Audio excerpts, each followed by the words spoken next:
The CFI operation is not the mine our fathers knew. This is open pit rather than underground mining. Nearly 20% of the workers here are women, and some of them are called the boss. But our fathers will be happy to know that health and safety is a whole new ballgame at CFI. Here's how one worker describes it. My father worked in this the St. Lawrence mine when it was underground, and he died from the miner's disease. Now this mine is totally different than in the days when he worked there. There's more safety, there's more precaution, there's more testing. People are more aware of the dangers.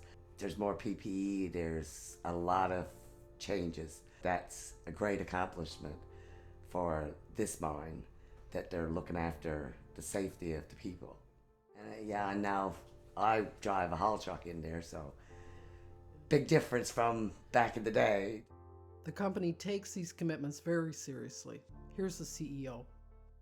We consider ourselves good stewards of the environment and comply with all federal, provincial, and local regulations in that regard. We continuously monitor water and air quality around our mine. We sample streams and other water facilities, runoff, air quality within our plant and the other parts of our operation. We take all these things very seriously. We are a world-class company in that regard, and safety is our number one priority, and you can't compromise on that.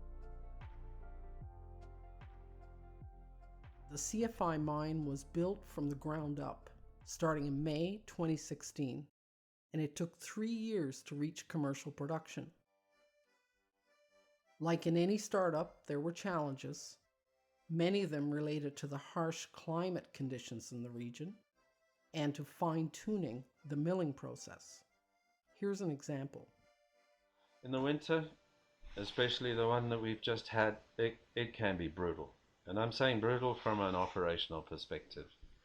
Putting in freezing ore into the plant is a challenge. We now have a chute in place in order to heat the ore up physically before it enters the system. We believe this is going to be a major step forward.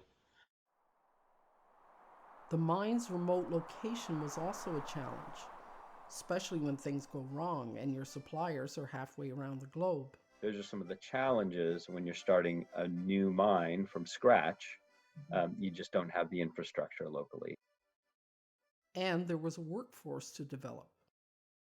It's really a thing where we had to create and train a new workforce. And thank goodness for us, there's great talent here, raw material. It's just a matter of training the new generation of people to run CFI. And we are confident and hopeful that we'll be employing people for many years to come. And hopefully we'll start a new generation of people who will carry on the tradition of mining in St. Lawrence in a safe and efficient manner. It was out of action for many years, but the St. Lawrence fluorspar mine is now back on the world stage. Outside of Mexico, it's the largest producing fluorspar mine in North America, and it's bringing a premium product to the global marketplace. Fluorspar is a strategic mineral that many industries simply can't do without. It is essential in refrigeration and air conditioning, in glass, solar cells, computers, and other electronics. It's in foam insulation, lithium-ion batteries, fire retardants, and welding rods. It's also in specialty coatings like Teflon and Gore-Tex. Fluorspar plays a very important role in energy conservation since it lowers the melting point of other metals. So it is a huge energy saver in the steel and aluminum industries. And aluminum, that lightweight material that conserves vast amounts of energy in our vehicles, airplanes, and other modes of transport, it simply wouldn't be possible without fluorspar. As a key ingredient in lithium-ion batteries, fluorspar is also helping fuel electric cars. This is an important and growing market, and that means a growing demand for fluorspar. Fluorspar is also in demand for the new generation of coolants used in refrigeration. And these new products do not deplete the ozone layer or contribute to global warming. CFI is quite proud to be selling its fluorspar to customers who are helping solve global environmental problems such as these. More than 250 people now work at CFI, about 85% of them from the Burin Peninsula. They're enjoying year-round, well-paying jobs in a wide range of trades and occupations. And most of them will say they really enjoy working close to home so they can be with their families at the end of the day. The mine operates around the clock, 24/7, so it needs a well-trained and committed workforce, especially when winter settles in and conditions on site can be pretty tough. Sometimes winter storms can even block the roads for half the workforce. But it's under these tough conditions that the character of the Laurentian and Burin Peninsula spirit shines through the whole CFI operation. It really is brutal. You know, we're the only people that crush rock during the winter in the mobile crusher. We have guys out there built like rocks. I won't mention names, but they need to operate that kind of equipment in 100-kilometer-an-hour wind. I've seen the crusher shut down. When the wind blows so hard, the rock that comes off the crusher doesn't even hit the ground. It goes off sideways. I don't think you get that from anybody else, off island. I don't think so. Suffice to say that there's some very durable people out there. And when I say that, I really mean that they don't all come from St. Lawrence. That needs to be realized. It's the Burin Peninsula. There's something about the Burin Peninsula. CFI is now operating near full capacity as its mill process becomes more finely tuned every day. The Blue Beach Marine Terminal is nearly complete, and CFI is now exploring new mineral veins and new product development. So there's a lot of exciting potential still ahead. The company has come a long way in 6 years, and the CEO says it's been a real team and community effort. And I think what we've built is a world-class team of mining experts, operators. The women and men at CFI are people who are team players now, who have one goal in mind, and we've been able to achieve our nameplate capacity. Well over 85% of our employees are from the Burin Peninsula, and obviously the town of St. Lawrence is the backbone of our operation. We couldn't do it without the people of the town of St. Lawrence, the leadership of the town, the various organizations, and certainly all of our employees and their families who make tremendous sacrifices at times when issues or weather, where we need all hands on deck, or projects that need to be completed, everyone pitches in and gets it done. So it's really been a community effort to get CFI to where it is today.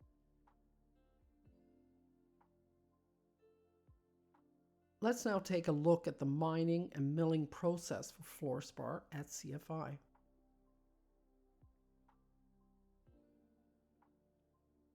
It always starts with the geologists who study the composition of the rocks beneath us, and they confirm their findings by drilling to extract core samples. It was an exciting day in 2013 when drill hole number 3 intersected the AGS fluorspar vein that is now being mined by CFI. The ore was very high grade and close to the surface, and it's what sold the project. So the geologists look at how the fluorspar vein is running through the host rock, and they map out and define the location of this ore body. They drill into the rock to plant explosives, and the ore is blasted, either separately or along with other minerals in the adjacent rock. Then it's a case of moving materials from one place to another. The geologists and excavator operators are trained to recognize the prized fluorspar ore and the other types of rock being extracted and moved. So the haul truck drivers then know where to bring the materials they're carrying. In a 12-hour shift, a driver can move up to 60 loads from one location to another. AGS waste rock materials include sedimentary rock and rhyolite, which is similar to St. Lawrence granite and also very sharp. This goes to the waste rock stockpile.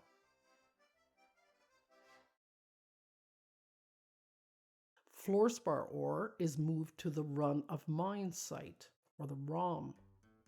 There, the driver will deposit the load according to the grade of ore they are hauling.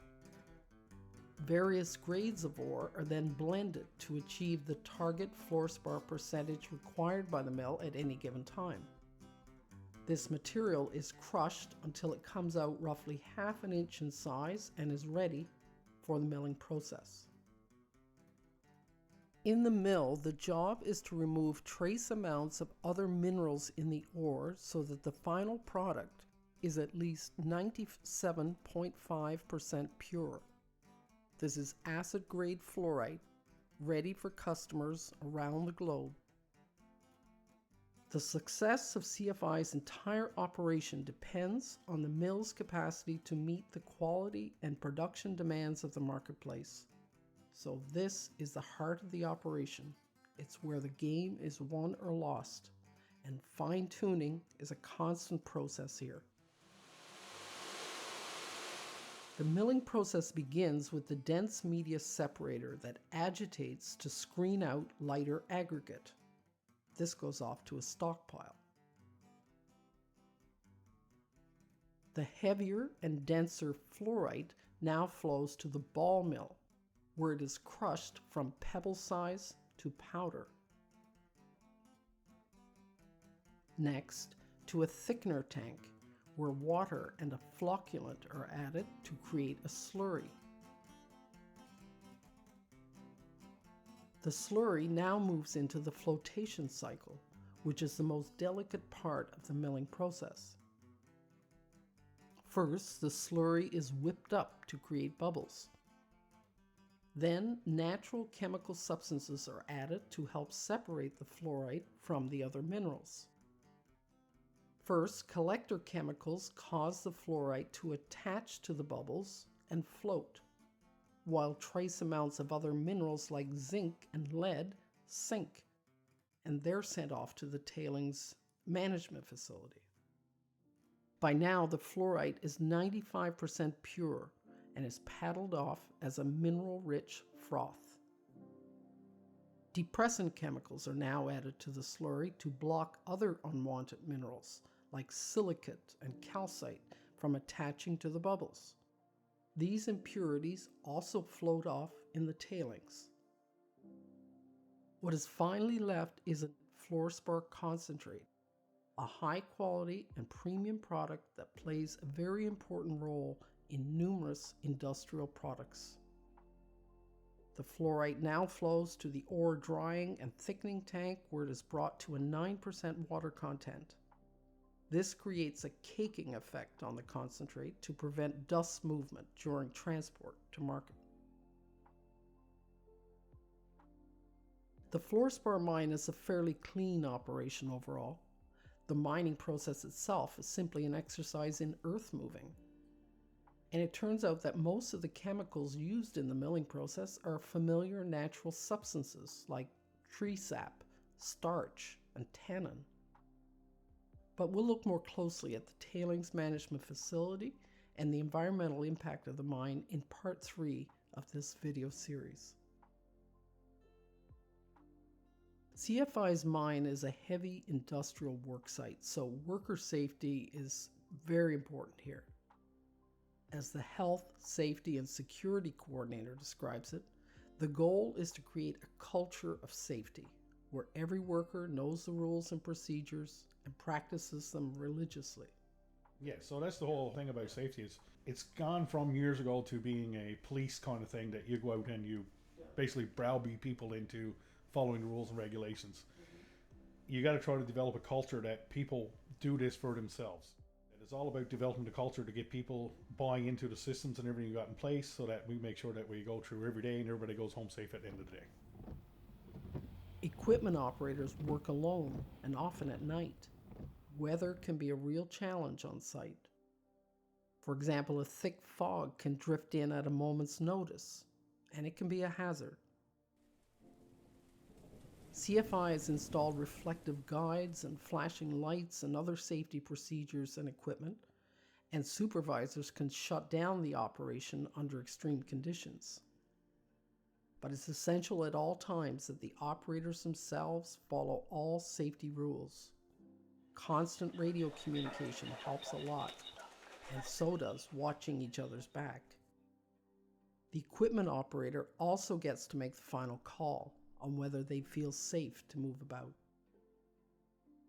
Mill workers don't worry so much about the weather since they operate in an enclosed environment, but workers here use more protective gear for dust and respiration, especially at certain stages of the milling process. Overall, the mill is a more confined and sensitive environment, so there's a different set of safety procedures here. Every move is calculated in the mill, and there's no room for missteps. No matter where you are on site, safety is about knowing and following the rules. They say fluorspar is the most colorful mineral, since it appears in at least 9 colors. It's also very pretty and makes a fine piece of jewelry. The CFI mine site can be a tough place to work when the North Atlantic wind blows a gale. But when the fog lifts and the sun shines, there's no prettier place on earth. The good mining practices of today, including CFIs, are based on lessons learned through the history of mining. And some of the hardest lessons were learned here in St. Lawrence.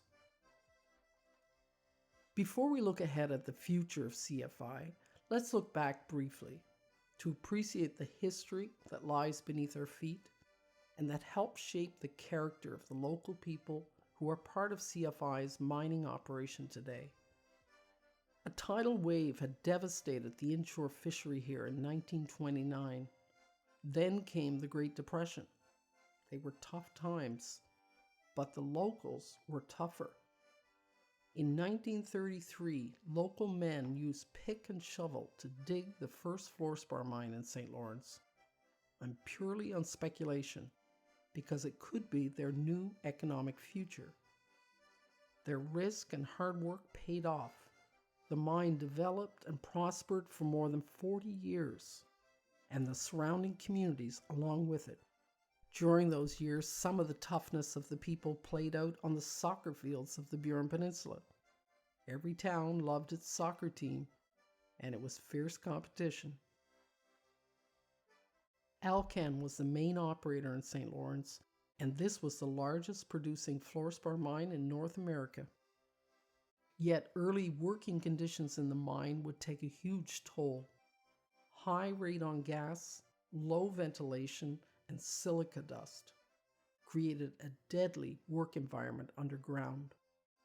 By the early 1960s, the ventilation problem was largely corrected, but it was too late for many miners.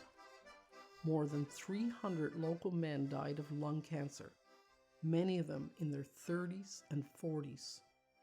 They all left behind large families. The St. Lawrence mine became a national case study in workplace health and safety, eventually leading to new mining regulations. Alcan closed the mine in 1978 as Mexico and China began to dominate the fluorspar market. Despite the tragic history, St. Lawrence fluorspar remained one of the purest deposits in the world and very close to tidewater. Like the local soccer team, fluorspar was a source of Laurentian pride. Minworth, a British company, tried to restart the mine in the late 1980s, but failed for lack of capital. Then a local team worked for more than a decade on a plan to attract investment to redevelop the mine, with support from municipal and provincial governments. With its first investor, Canada Fluorspar Inc. was formed in 2009 as a publicly traded company. It would take another 5 years, but when CFI discovered a new vein of fluorspar close to the surface, the AGS vein, this finally attracted the investor needed to develop the mining project. Now, 6 years later, CFI has built a team of professionals and trained a new generation of miners in St. Lawrence. The company is clearly honoring the lessons of the past as they create a safe and productive mine to serve the global marketplace while caring for their workers and their families. Coming up in part 2 of this series, we look at the new Blue Beach Marine Terminal and what it means for the long-term sustainability of CFI's operation. Stay tuned.